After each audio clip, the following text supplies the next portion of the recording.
Și porcăria asta aici a fost bine.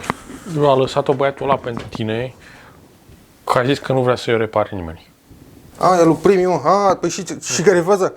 Mi-a zis că el a cumpărat-o de la Cabul România și a fost la ei să-i monteze frânele. Astea. Și a cumpărat frâne hidraulice și mi-a dat screenshot cu ce a vorbit cu Cabul România. I-a zis că ei nu pot să le monteze, că nu au kit de aerisire frâne. Păi stai puțin, service? Service și n-ai... Stai puțin, nu au kit pentru zoom. Păi trebuie kit special. Stai să-ți explic. În primul Nu trebuie rând, kit special? Nu trebuie kit, că asta are ulei în ea. Bă, în al doilea rând... Kit de geam. Ăia n-aveau kit de geam, poate. Și l-au refuzat să-i pună niște frâne. Poate nu știu. Eu dacă nu știu să fac ceva, spun nu știu, că sunt prost. Dacă nu știu, nu știu. Dacă să spun că trebuie scule speciale ca să mă ascund de ceva, n-am de ce. Hai să vedem cât de special trebuie să fie. Ia. O fi ceva special în ele. E special uleiul ăla, Danile. Dar manete ai? Uite aici manetele. Și vin cu tot ce trebuie. Vin și cu chestiile astea de înșurubat și cu... Uite, astea sunt olivele. Vin și cu ulei, mă. Auzi, vrei să te filmezi mai de aproape ca să învețe și alții care au service? Da. Poate să uită Cabul României. Așa, deci pasul 1. Pasul 1, scoatem frâna veche. Deci pasul 2 acum. Da, acum scoatem mașonul. Andrei, încet. Da, să se noteze încet. Să se noteze și să se învețe. Deschidem și frâna asta aici. Așa, tăiem șoricelul de aici. Bă, mai încet că eu nu te văd. Așa repede te miști. Da, mă, că nu e nimic complicat. Uite, scoatem frâna electrică de aici, așa. Îmi văd și eu acum. Uite așa, e o mufă. O scoatem și pe asta de aici. Băi, stai puțin. Care e mufa? Să știe toată lumea. Bă, e o mufă cu 2 pini, nu e nimic complicat. Deci nu trebuie o sculă specială? Nu, este o mufă roșie cu 2 pini, asta este. Și acum, ca să putem să scoatem cablul de frână care vine pe aici, trebuie să desfacem pe aici, pe sus. Păi ăla se desface simplu. Da. Problema e că asta a mai fost în service la Cabul odată și Cabul i-a lipit-o cu superglue. Nu există așa ceva. Și asta nu se mai poate da jos acum. Uite, vine și filmează pe partea. Cum o să lipești cu superglue? Asta ce e? Nu e superglue? Și-a bătut joc. Zici și mie, cum scot asta acum? Păi dă telefon la Cabul și întreabă. Poate au soluție pentru... Dacă n-au soluție pentru aerisi frâne, nu cred că au nici pentru asta. Cea mai grea muncă e munca după altul. Nu există așa. A turnat, vină pe partea altă să filmezi. A turnat un tub întreg. Na, poftim. Cum o să pui superglue? Pe de aceea ăsta nu mai scos niciodată? Deci un tub întreg a turnat aici.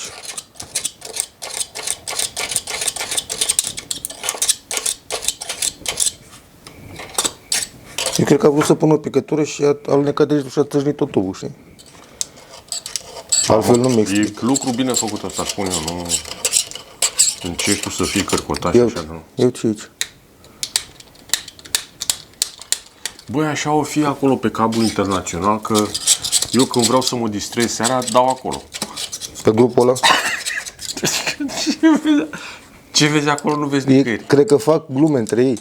I-am lipit ăla cu superglue pe acasă, stai să văd ce să chine, știi? Dar cum să pui așa? Da, nu se poate. Uite și tu cât timp pierd acum. Păi tu practic tai cauciucul ăla acum. Păi asta fac, da. Ca să pot să-l dau jos, să pot să umblu în trotinetă. Bă, dar uite cât e aici, mă. Bă, opresc camera, că aici e mult de distanță.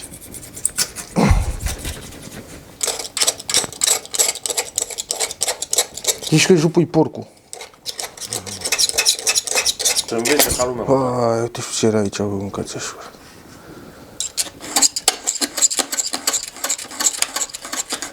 Băi, pentru asta există așa ceva, se numește scoci dublu față, dublu adeziv, special pentru așa ceva.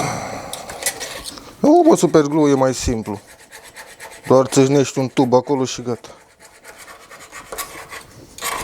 Bă, fața este că nu știu dacă mai există un serviciu așa specializat pentru băieții de la Cabul. Adică nu prea au opțiuni. Păi, n-au opțiuni. Vin la mine și îmi zic, bă, ajută-mă că ea nu vor să mă ajute, că zici că nu au scule. Deci asta ai serviciu acum. Păi, altceva văd că n-am de făcut. Dacă N-au la cine să se ducă. Vin la mine. Băi, Andrei, ai fost răutăcios aici. Ce-am făcut? Ai belit-o la aiurea pe asta. Se vede urât. Eu, stai să vezi acum ce bilitor urmează, că astea sunt șuruburi stea pe trotinetă ca la mobilă. Mai bine bătea cuie în ea. Ți-am zis eu că ăștia mă copiază cu cuiele și cu prostia, sunt mulți care mă copiază. Toate sunt șuruburi stea pe o trotinetă electrică. Dacă tot o deschidem acum, o să vedem și care e problema aici.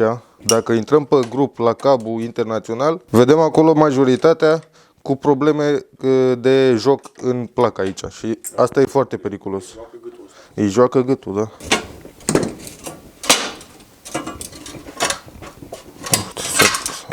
Opa! Cum umblu aici, Cosmine? Cum scot eu asta de aici? Ce trebuie să trag firul ăsta de aici, de pe sub baterie, până pe unde iasă? Pe aici, așa. Uite că are urme de apă. Are urme de apă, are urme de praf. Aici cred că trebuia să aibă o garnitură. Și am înțeles că i-au făcut serviciul de aia, nu i-au mai pus garnitură la loc, știi? Păi poate a păstrat o amintire, trebuie să ai și amintiri de la clienți. Nu se poate, bă, așa ceva. Bă, deci uite cum a fost pus cablul ăsta și ciupit așa. Cred că a fost intenționat pus. Nu e înăuntru. Uite, bă, e baltă aici, Cosmine. Ia uite, bă. E apă aici, ești nebun.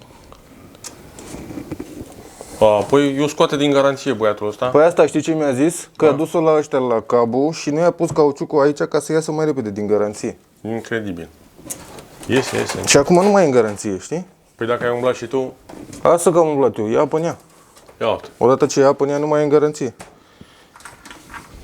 Deci lucru bine făcut. Are dovadă acum. Ia uite, bă. Ia uite cât astrop. Uite apa. Asta e apă. Bă, nu băga mâna acolo că e cu acid de baterie. Are acid? Wow. Bă, dar ăsta așa trebuie să stea, mă. Bă, asta poate să facă scurt direct aici. Dacă intră băiatul ăsta niște apă, i-a făcut scurt aici în baterie. De ce nu i pune și ea, mă, încăpăcere aici? Dacă tot a fost prin service. Și iese cablul ăsta așa care duce frumosul și... Bă, dar uite, bă, cum i-a făcut ăsta, mă. N-are, mă, nimic, ai făcută de service profesionist, Bă, uite-te, bă, cum autorizat. este făcut cablul ăsta, că... N-are, mă, nimic, așa trebuie să fie, tu nu înțelegi. Bă, nu cred că trebuie să fie așa, mă. Așa trebuie să fie, așa e ca la manual. Uite, mă, ăsta e cablul de alimentare. Nu, mă, n-are nicio treabă, mă. Stai să nu mă, Îl lași așa, tu? să nu mă curentez. Îl lași așa? Te las pe tine să-i faci dacă vrei. Păi și ce fac? Îi pun scoci de-al meu dintr-o la galben? Pune-i scoci de la 3M, ca să știe, după aia că poate mai ajunge în service, bă, aici a umblat ciucă, dar scrie în ciucă pe el. Da, așa trebuie să facem. Scrie în ciucă pe el. Deci, pasul 3 care era? Da. Scos cablul. Îți curățăm apa din baterie. Scos cablul. Mamă, pe unde e băgat. Stai să-l bag pe altul că uit pe unde trebuia băgat.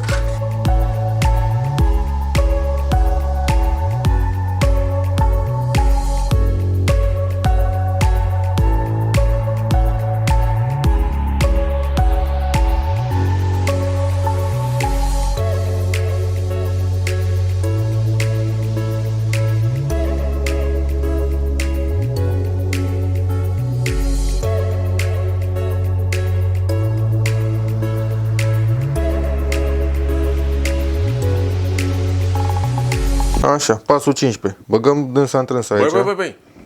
Ai furat niște pași? Deci mufa este plug and play. O băgăm așa și acum trebuie instalat furtunul ăsta de la frână pe manetă. Ca să facem asta, Îți trebuie o sculă specială. nu, îți trebuie să dă chinezul în punga cu frâne. E suficient? E suficient. Trebuie să iei astea. Astea sunt niște cuscule speciale care îți trebuie. Deci nu-ți trebuie o trusă. El îți dă, practic, poți să te descurci acasă cu tot ce ai în punga care ți-o dă el, știi? Îți trebuie piesele astea două și cu garnitura, protecția.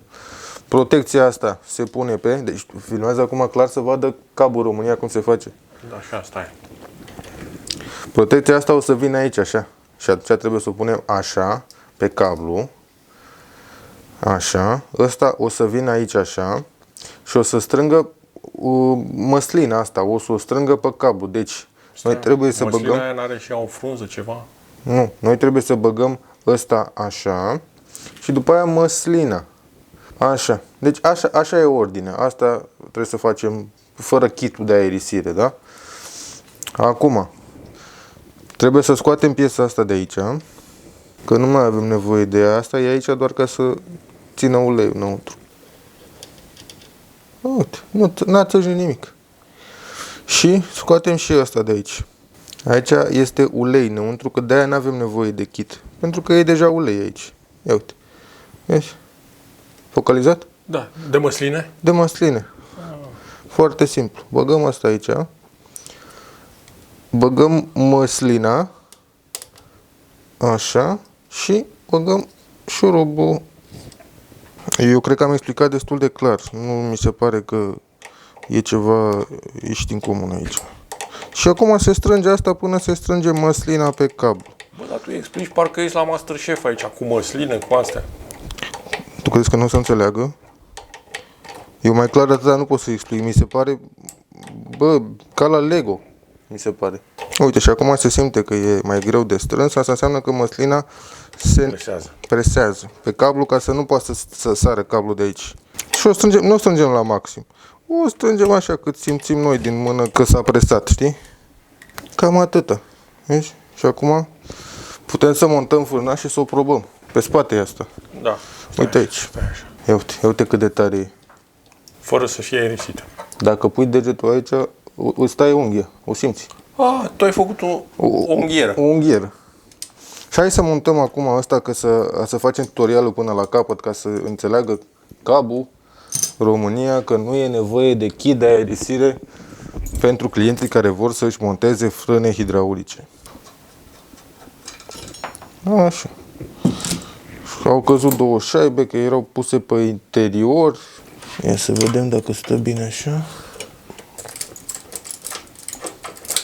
Acum reglăm metrierul ăsta pe mijloc, adică așa, și verificăm să nu atingă discul de el, să fie plăcuțele bine puse pe disc, ceea ce văd că s-a nimerit din prima să fie.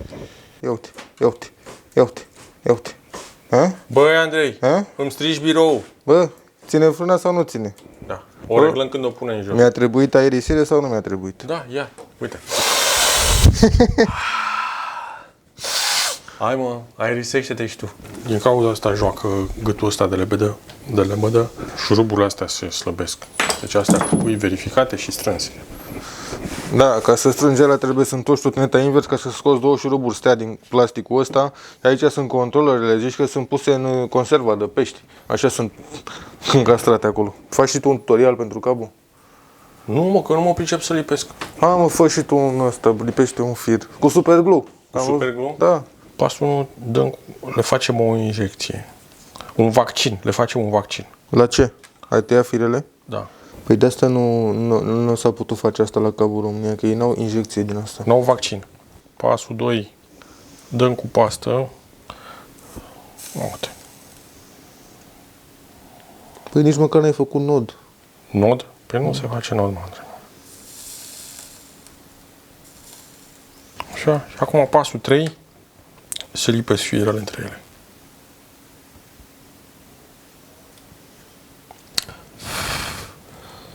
Ia uite, vino să-l vezi de aproape, ce frumos este. Probează, uite, așa se probează. Ține, ăsta e tot. Bun, acum să punem banda galbenă 3M. 3M. Și trebuie să ne semnăm pe ea ca să... Uite acolo banda. Uite, bandă 3M, se vede în lumină 3M. Scrie și aici mare 3M. Da, bă, da, asta trebuiau să o pună ei, nu eu. Că eu n-am treabă cu trotinetele lor. Ei nu au bandă galbenă. Gata. Și acum ia markerul de aici și scrie ciuc. Cu Q. Aici? Acolo, pe aia mică, da. Q. Gata. Gata, mă. Ai carte de vizită să o pui într-o tenetă? Nu, las. O punem sub baterie. Are telefonul meu. Bun. Are, că a fost pe aici, prin atelier, pe la mine. Am muncit ceva ani. Ok.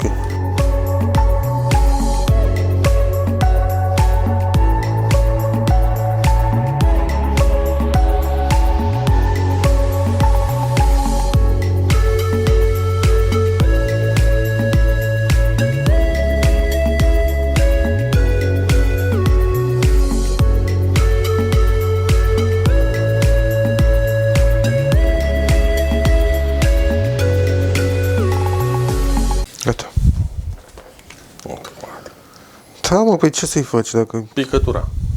Picătura ce lipește, nimic nu dezlipește. Hai să lipim, Cosmine, că am stat toată ziua să muncim după alții, practic. Caca. Bu. Ești rău, băi, Andrei. Tot eu să nu. Da, mă, așa se fac treburi. Eu în loc să stau să mănânc supa liniștit, trebuie să muncesc după alții azi.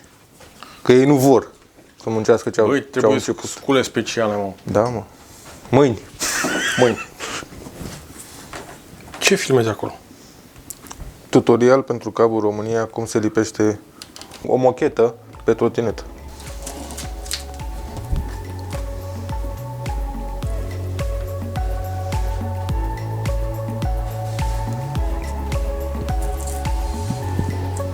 Zic că știu mânerul ăsta.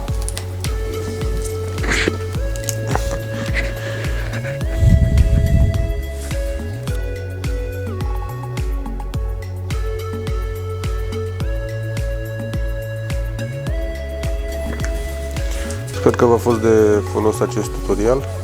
Băi, stai așa. Eu știu ce mai trebuie. Ciocană.